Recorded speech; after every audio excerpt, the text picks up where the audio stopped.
Last year, you wrote an open letter to leaders of Muslim states asking them to unite against Islamophobia, particularly in the West. Why did you feel the need to write that public letter?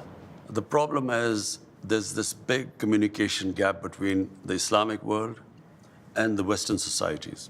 It happened after 9/11, when the word Islamic terrorism came into currency. The moment you say Islamic terrorism, the man in the street in the West thinks that there's something in Islam which leads to terrorism, or Islam causes radicalism. After 9/11, any time some terrorist act went on where a Muslim was involved, the entire 1.3 billion Muslims started becoming targets. Just across your border in Western China, the Chinese government has imprisoned more than 1 million Uyghur Muslims in re-education camps. The Chinese government has tortured Muslims, forcibly sterilized them, and they've destroyed mosques in Xinjiang and also punished Muslims for fasting, praying, even giving Muslim names to their children.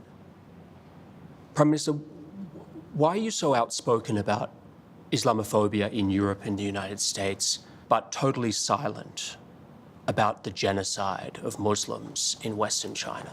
What our conversations have been with the Chinese, this is not the case, according to them.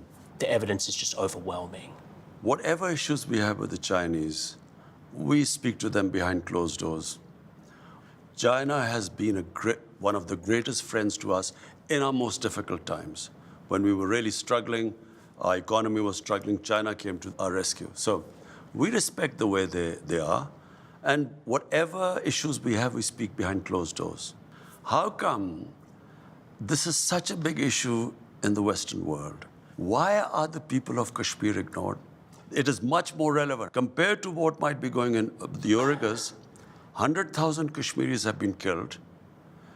There are 800,000 Indian troops which have, literally, it's an open prison in Kashmir. 9 million Kashmiris are put there. Why is that not an issue? So I think it's hypocrisy.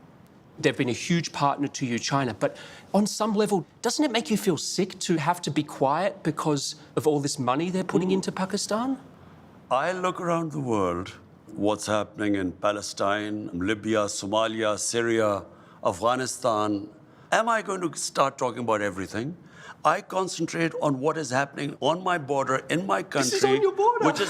Which is part of, no, that is part of Pakistan.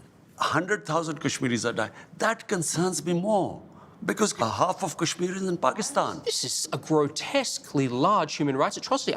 First of all, I'm not sure about that, because our conversations with the Chinese, this is not the picture that comes from that side. So just to put a fine point on this, you are not in any way concerned about the Muslim Uyghurs in Xinjiang? Our discussions with Chinese will always be behind closed doors.